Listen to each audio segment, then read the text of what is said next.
10वां class कर छुआ मने कोरोना के डरे पढ़ा अब घरे बिगिनिंग विथ सम फन। तो एक्चुअली हमें डरना है, कभी कभी डरना ज़रूरी होता है क्योंकि अभी मुश्किल हालात है। घर पर रहे, सुरक्षित रहे, घर पर पढ़ें, ठीक है। ताव पढ़ते हैं जैसा कि हम सब पढ़ रहे थे। क्लास 10th के मैथ्स में हम एक्सरसाइज 2 पढ़ रहे थे जिसमें से हमने क्वेश्चन 1, 2, 3 और 4 सॉल्व किया था। तो आज हमें पढ़ना है क्वेश्चन 5, क्वेश्चन 6 और क्वेश्चन 7। 3 क्वेश्चन टोटल हमें पढ़ने हैं आज, ठीक है। तो हम मिलकर सीखते हैं। हमारे सामने क्वेश्चन 5 है बच्चों।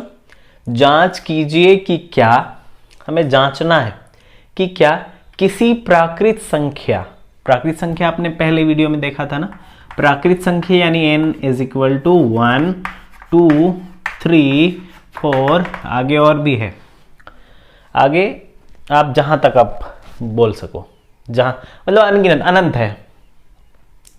तो प्राकृत संख्या n के लिए संख्या 6n, ये जो n है 6 का पावर आप कह सकते हैं घात, अंक 0 पर समाप्त होती है। मतलब ये कह रहा है कि अगर n के जगह पे हम कुछ भी ले लें इस तरह का, तो क्या ये संख्या 0 पे समाप्त होगा। अंक 0 पे समाप्त होने का क्या मतलब है। अभी एक्चुअली आपको क्वेश्चन को ना बड़ा ध्यान से पढ़ना होता है, ठीक है। कोई भी क्वेश्चन को अगर हम ध्यान से पढ़ते हैं ना तो उसको सॉल्व करने में हमें कुछ ना कुछ तो हिंट मिल ही जाता है। हम एकदम से स्पीड में नहीं पढ़ेंगे। कुछ बच्चे तो जांच कीजिए कि क्या किसी प्राकृत संख्या n के लिए संख्या 6n अंक 0 पर समाप्त होती है, नहीं समझ में आया। अरे भाई, आप समझने के लिए आपने पढ़ा था क्या जो समझ में आएगा। एक्चुअली हम धीरे धीरे पढ़ेंगे, आराम से पढ़ेंगे। हमारा क्वेश्चन है ना, हमें सॉल्व करना है, तो इसलिए आराम से पढ़ेंगे, समझने के लिए पढ़ेंगे। एक्चुअली करना क्या है इसमें, हमें जांचना है 6n, 6 पे पावर n।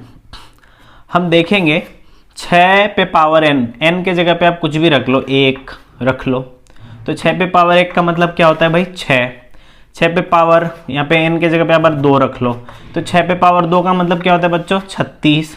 6 पे पावर अगर n के जगह पे क्या रख लो 3 रख लो, तो 6 पे पावर 3 का मतलब 6 गुना 6 गुना 6, ठीक है। 6 से 36, 36 तक आपका हो जाएगा 216। इस तरह से 6 पे पावर आप 4 रखोगे, इस तरह से 6 को 4 टाइम आप लिखोगे और मल्टीप्लाई करोगे तो यहाँ पे इस तरह से कुछ आएगा।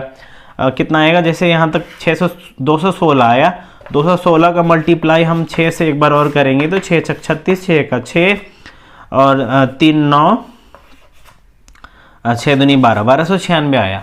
तो आप गौर से देखो बच्चों, हमने अभी n का पावर 4 मतलब n के जगह पे 1 2 3 4 लेके देखा, तो हमें क्या मिला, ये जो आंसर आया इसका 6 पे समाप्त हुआ, इसका आंसर 6 पे समाप्त हुआ और इसका आंसर 6 पे समाप्त हुआ और इसका आंसर इस तरह से 1296 6 पे समाप्त हो रहा है। तो कह रहा है कि 6 पे पावर n रहे तो क्या जो संख्याएं बनेंगी उसका लास्ट डिजिट 0 होगा, ऐसा ये सवाल कह रहा है। तो इसको बनाने का एक ये भी ढंग है बच्चों, और इसको सॉल्व करने का एक और ढंग है। जैसे कि ये आपको 6 नजर आ रहा है, 6, तो ये 6 को हम क्या करेंगे, गुणनखंड करेंगे। तो 6 को गुणनखंड करेंगे, अभाज्य गुणनखंड बच्चों, तो 2 तिया 6 होगा, क्योंकि 6 का अभाज्य गुणनखंड कैसा होता है, आपको अभाज्य गुणनखंड करना आता है ना, 2 तिया 6। तो 6 के 2 गुणनखंड आपको नजर आए, 2 और 3, ठीक है। और मैं आपको बता दूं, अब आप कर लो 10 का गुणनखंड। तो 10 का गुणनखंड करोगे बच्चों तो हो जाएगा 2 पचे 10। तो 10 का गुणनखंड कितना आया बच्चों, 2 गुने 5। अब इन दोनों को ध्यान से देखो, 6 के गुणनखंड में 2 और 3 हमें मिला, और 10 के गुणनखंड में 2 और 5 का आपको रूप देखने को मिला। 10 कहां पे समाप्त होता है, 0 पे, ठीक है। तो आप अपने गौर से देखा, जो संख्या 0 पे समाप्त हो रही है ना, उसमें 2 और 5 का मिश्रण होता है, एक तरह से एक साथ होता है आप कह सकते हैं। ये दोनों आपको देखने को मिलेंगे। तो सीधी सी बात यहां पे यही समझ में आ रही है मुझे कि अगर हम ऐसी संख्या जिनके अंत में 0 हो उनको गुणनखंड करें ना बच्चों, तो उनके गुणनखंड में 2 और 5 आपको जरूर देखने को मिलेगा, ठीक है, तो एक तरह से जो संख्याएं अंक 0 पे समाप्त होगी उनके गुणनखंड में क्या देखना चाहिए, क्या मिलना चाहिए, 2 और 5। ठीक है, जब हमने 6 का गुणनखंड किया तो हमें क्या देखने को मिला, 2 और 3। तो हमने क्या सीखा, 0 पे समाप्त होने वाली संख्याओं का गुणनखंड 2 गुने 5 का रूप का होता है, और 6 पे समाप्त होने वाली संख्याओं का गुणनखंड कितना नजर आ रहा है, 2 गुना 3। इसमें यानी 2 और 5 का साथ नहीं है, मतलब ये जो है 0 पे समाप्त नहीं होगा, इस पे कोई सा भी पावर रहे। ठीक है, बस इतनी सी बात है, कोई बहुत बड़ी बात नहीं है। अब इसको हम कैसे हल करके दिखाते हैं, ये तो आपको बात समझ में आ ही गई होगी। अब मैं इसको आपको बनाना कैसे वो मैं आपको लिख देता हूं, बाकी चीजें आपको समझ में आ ही गई होंगी। तो हम लिखेंगे हल, लिखेंगे अंक 0 पर समाप्त होने वाली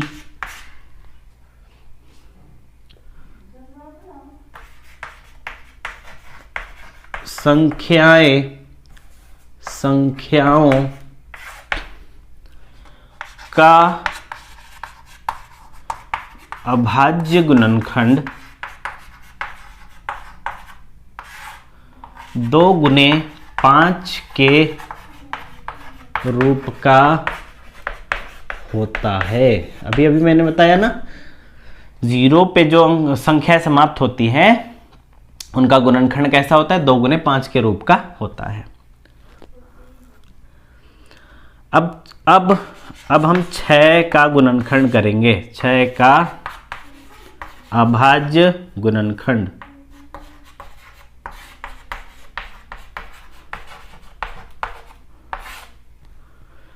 छह का अभाज्य गुणनखंड क्या हो जाएगा, 2 गुने 3। तो हम यहां पे लिखेंगे चूंकि 6 का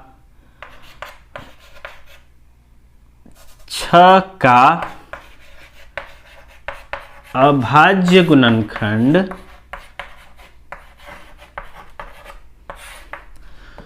2 गुने 5 के रूप का नहीं है, 2 गुने 3 के रूप का है। तो हम लिखेंगे अभाज्य गुणनखंड 2 गुने 5 के रूप का नहीं है, अतः या अर्थात लिख सकते हैं आप। अर्थात आप यहां पे ये जो क्वेश्चन है ना, एक्चुअली उसे आप उतार दो। अर्थात किसी प्राकृत संख्या n के लिए, अर्थात किसी भी प्राकृत संख्या, ये मैंने संख्या लिखा है शॉर्टकट में, संख्या n के लिए संख्या 6n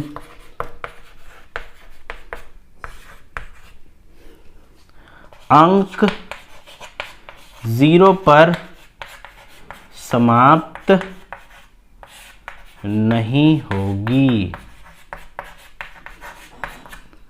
ये आपने जांच कर लिया, प्रूफ लिख सकते हैं, चेक्ड लिख सकते हैं इस तरह से। तो ये था हमारा सॉल्यूशन बच्चों, उम्मीद है आपको बात समझ में आई होगी। अब हम बढ़ते हैं नेक्स्ट क्वेश्चन की ओर। क्वेश्चन 6, क्वेश्चन 6 आप ध्यान से देखो बच्चों, क्या है इसमें। क्वेश्चन 6 अगर आपको बुक में नजर आ रहा होगा अगर, तो व्याख्या कीजिए कि 7 गुने 11 गुने 13 प्लस 13 और 7 गुने 6 गुने 5 गुने 4 गुने 3 गुने 2 गुने 1 जोड़ 5 भाज्य संख्याएं क्यों हैं। अगर आपके पास एनसीईआरटी का बुक होगा तो ये क्वेश्चन आप ध्यान से देख लेंगे, अदरवाइज मैं फोटो इसका अपलोड कर दूंगा। क्वेश्चन 6, 7 गुने 11 गुने 13 जोड़ 13, ये जो है सभी के सभी भाज्य संख्याएं क्यों हैं। एक और क्वेश्चन इसमें ऐड है, उसको हम लोग इसके बाद सॉल्व करेंगे। भाज्य संख्याएं क्यों हैं, मतलब यहां पे ये जो संख्याएं नजर आ रही हैं, ये भाज्य संख्याएं हैं, कह रहा है भाज्य संख्या है, पर क्यों है वो पूछ रहा है, ठीक है ना। तो भाज्य संख्या, चलो समझते हैं। सबसे पहले बच्चों सवाल ही मेरा है, जब भाज्य संख्या क्यों है तो भाज्य संख्या क्यों होती है, चलो देखते हैं। भाज्य संख्याएं, भाज्य संख्याएं किसे कहते हैं? क्या आपको पता है भाज्य संख्या किसे कहते हैं भाई? और अभाज्य संख्या किसे कहते हैं? चलो चलो जल्दी से याद करो, कुछ चीजें तो आपको याद करनी होती है।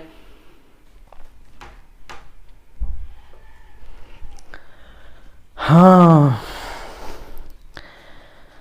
तो याद से याद आया कि आप प्लीज मेरे चैनल को सब्सक्राइब जरूर करेंगे, इससे मुझे मोटिवेशन मिलेगी और आप बेल आइकन पे प्रेस भी कर देंगे ऑल वीडियोस पर, ताकि आपको आने वाली वीडियोस की नोटिफिकेशन जरूर मिलेगी। हाँ भाई, तो भाज्य संख्या और अभाज्य संख्या किसे कहते हैं? भाज्य संख्या एक्चुअली ऐसी संख्याओं को कहते हैं जो दूसरे संख्याओं से भी भाग जाते हों, और अभाज्य संख्या किसे कहते हैं भाई? जो सिर्फ खुद से भाग जाते हैं, खुद से। 2, 3, 5, 7, 11, 13, 17 और फिर उसी तरह से 19, 23, आगे और भी है। ये अभाज्य संख्याएं हैं, इन्हें आप सिर्फ इन्हीं से भाग दे सकते हो और इनके अलावा इनको कोई भाग नहीं दे सकते हैं। हाँ, इनको भाग दे सकता है एक, एक्चुअली एक सबको भाग दे सकता है ना, एक। तो 11 के साथ भी 11 को एक भाग दे सकता है, 13 को एक भाग दे सकता है, 17 को भी हम एक से भाग दे सकते हैं।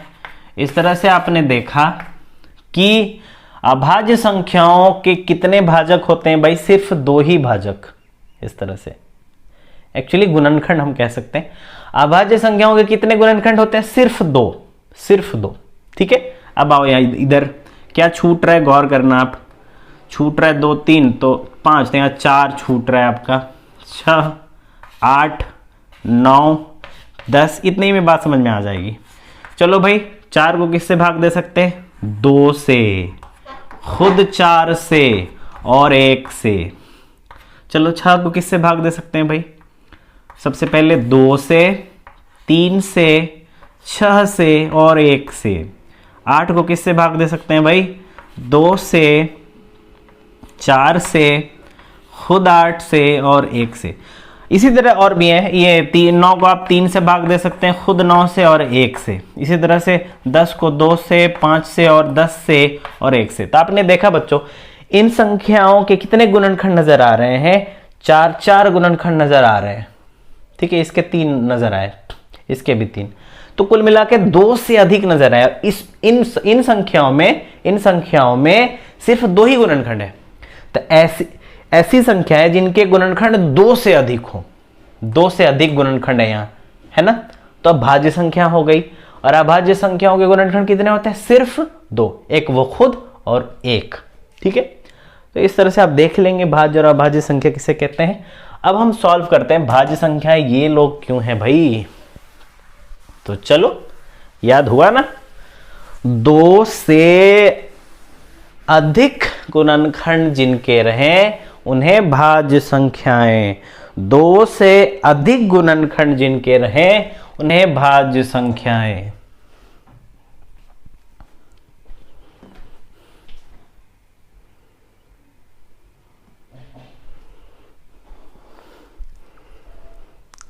तो 2 से अधिक सॉल्व करते हैं पहले इसे।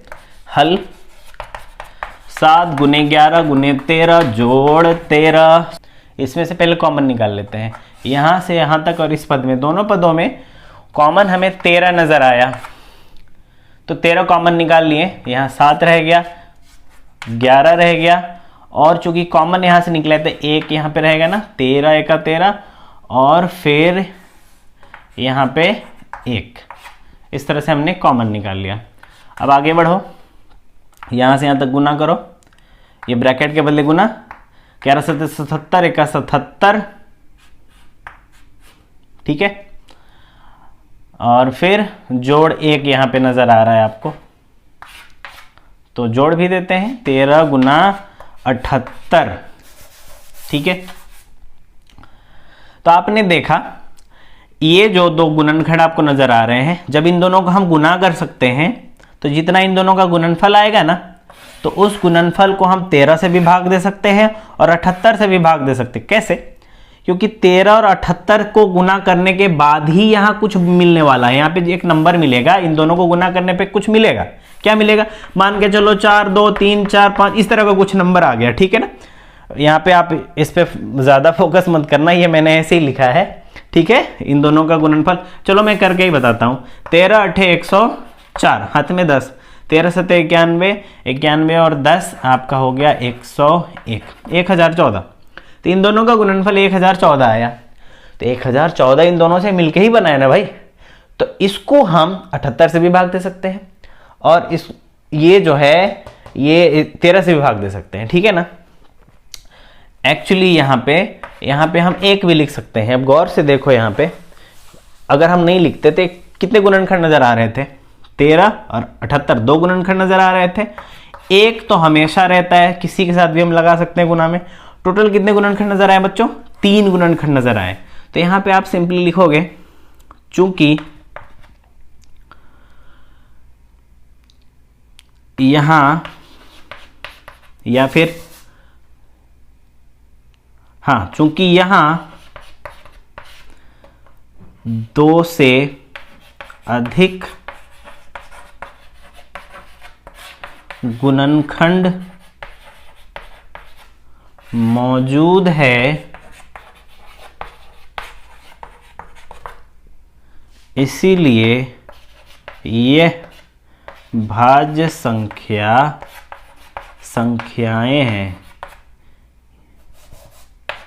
ये भाज्य संख्याएं हैं, ठीक है।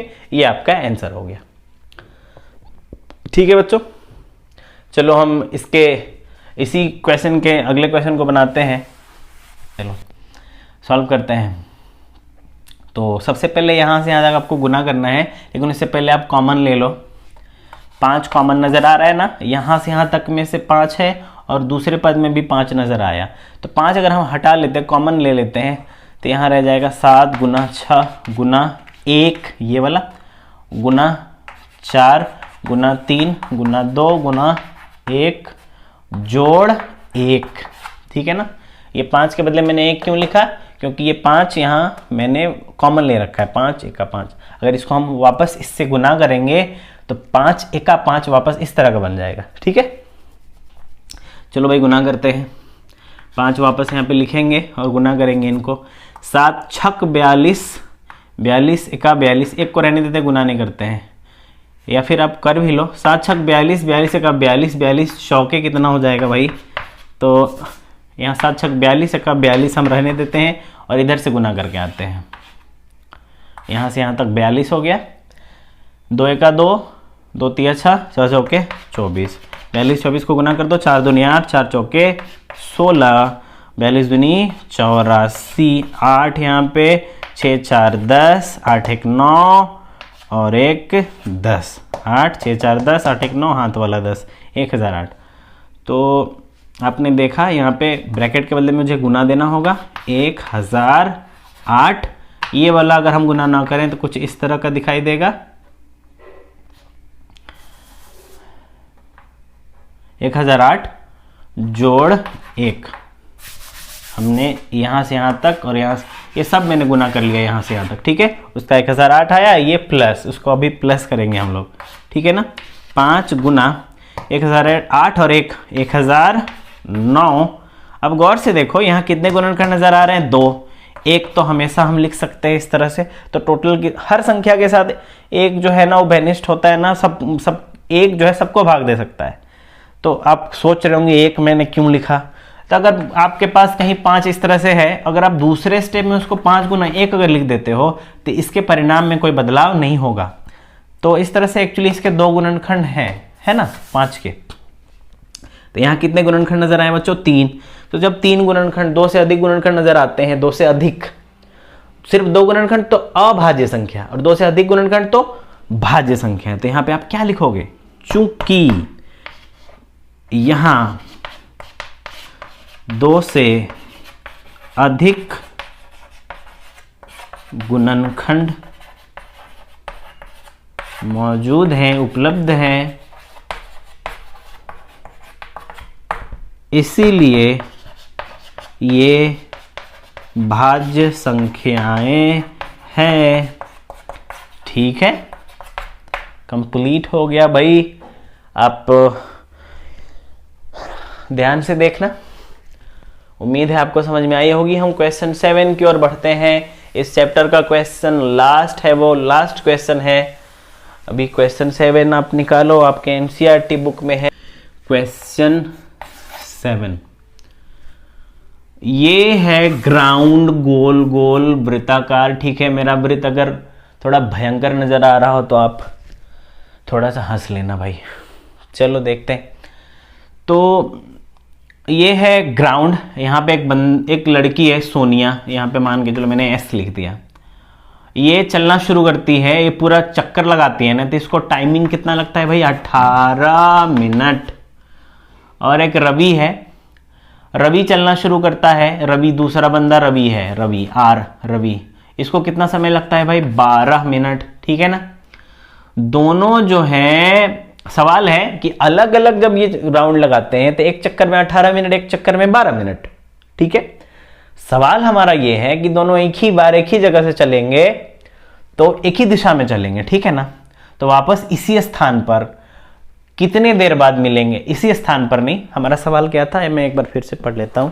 कहता है कि समय पर चलना प्रारंभ करके एक ही दिशा में चलते हैं, कितने समय बाद वो पुनः प्रारंभिक स्थान पर मिलेंगे? पुनः प्रारंभिक स्थान पर, इस स्थान पर कब मिलेंगे? जहां से शुरू उन्होंने किया था वहीं पे कब मिलेंगे वो? ठीक है, तो देखते हैं भाई। अगर सोनिया जो है मैदान का चक्कर लगाने में 18 मिनट लगाती है, तो अगर 2 चक्कर लगाएगी तो कितना मिनट लगाएगी? 36 मिनट। रवि जो है एक चक्कर में 12 मिनट लेता है, तो 36 मिनट में कितना चक्कर लगाएगा वो? यानी कि 3 चक्कर लगाएगा। 12 दिया 36, यानी कि 36 मिनट में वो वापस मिल सकते हैं। ठीक है ना। क्यों? क्योंकि सोनिया जब तक जो है उस स्थान पर पहुंचेगी तब तक जो है रवि वो 1 से ज्यादा चक्कर लगा चुका होगा। ठीक है ना। तो यहां पे हम अगर समझें तो ऐसे सवाल, चूंकि एक ही बार में उन्हें मिलना है, हम ऐसे सवालों के लिए हमारे पास संख्याएं 18 और 12 है। ऐसे सवालों का हम एलसीएम निकालते हैं। क्यों? यहाँ पे ये एक न्यूनतम समय की बात हो रही है कि वो कब मिलेंगे फर्स्ट टाइम। ठीक है ना। यहाँ पे तो 2 और 3 बार चक्कर लगाने पे ना इस तरह का इक्वेशन हमें मिल रहा है। तो एक ही बार, एक ही चक्कर में वो कितना देर समय लगाएंगे, कितने देर बाद मिलेंगी? तो वो न्यूनतम समय की बात हो रही है, वो न्यूनतम टाइमिंग की बात हो रही है जिसमें वो मिलेंगे। ठीक है ना, फर्स्ट अटेम्प्ट में। तो ऐसे सवालों के लिए हम एलसीएम निकालते हैं। ठीक है, एलसीएम निकालना आता है ना आपको? एलसीएम कैसे निकालते हैं? अभाज्य गुणनखंड करके कॉमन छांटना। हम भी फिर से देखेंगे, लिखेंगे सोनिया द्वारा एक चक्कर मैदान के, सोनिया द्वारा मैदान के एक चक्कर लगाने में लगा समय। सोनिया द्वारा मैदान के एक चक्कर लगाने में, मैदान का एक चक्कर लगाने में लगा समय कितना? 18 मिनट। ठीक है, आप यही चीज को लिख दो। रवि द्वारा मैदान का एक चक्कर लगाने में उसको कितना समय लगता है भाई? 12 मिनट। तो आप 18, 12 का आप क्या निकालोगे? एलसीएम। ठीक है ना। तो कैसे निकालोगे भाई, एलसीएम आप निकालोगे 18 और 12 का। तो चलो कैसे निकालते मैं बता रहा हूँ। सबसे पहले आप 18 का क्या कर लोगे, अभाज्य गुणनखंड कर लो, रफ साइड में कर लो। 2 से जाएगा ना, 2 9 18। अब ये किससे जाएगा, 3 से जाएगा। ऐसे ना अभाज्य गुणनखंड होता है, पिछले वीडियोज में हमने पढ़ा था। 2 तिया 6, 6 तिया 18, 2 गुना 3 गुना 3। एक स्टेप और बढ़ा के लिख दो, 2 है 1 बार और 3 है 2 बार, तो 3 पे पावर 2। अब 12 का गुणनखंड, 2 दूनी 4 तिया 12। ये समझ भी नहीं आया होगा तो आप इस तरह से आप करोगे। 2 किससे जाए, 12 किससे जाएगा, 2 छक 12। अब 6 किससे जाएगा, 2 तिया 6। ये और ये मैंने लिखा हुआ है यहाँ पे। एक स्टेप और बढ़ा के लिख दो, 2 पे पावर 2 है और ये 3 है, ठीक है। अब आप इस वाले और इस वाले गुणनखंड, दोनों गुणनखंड में कॉमन आपको क्या नजर आ रहा है, देखो भाई, कॉमन में से ज्यादा पावर वाला को लेना है, 2 पे पावर 2। कॉमन में से ज्यादा पावर वाले को लेना है, 3 पे पावर 2। चलो गुना कर 2, 2 पे पावर 2 का मतलब 4, 3 पे पावर 2 का मतलब 9, 4 9 36। यानी कि उन दोनों को कितने मिनट लगेंगे भाई, 36 मिनट। तो यहाँ पे आप हिंदी में लिख दोगे कि दोनों एक ही स्थान पे 36 मिनट बाद मिलेंगे। क्या लिखना है आपको, यहाँ पे बोर्ड पे जगह नहीं है मेरा, आप लिखोगे दोनों एक ही स्थान पर पुनः 36 मिनट बाद मिलेंगे, ठीक है। उम्मीद है आपको समझ में आया होगा। वीडियो थोड़ी लंबी हो गई, पर आप समझने के लिए पढ़ो, रट्टा मारने के लिए नहीं पढ़ो। आपको जो भी समझ में नहीं आया आप मेरे कमेंट बॉक्स में ज़रूर कमेंट करेंगे। आपके कमेंट से मुझे खुद में सुधार करने का मौका मिलेगा। मैं उम्मीद करता हूँ आपको समझ में आया होगा और दुआ करता हूँ कि आप सब घर में सुरक्षित होंगे और सुरक्षित रहेंगे। सबका ख्याल रखें, घर में पढ़ते रहें। Thank you.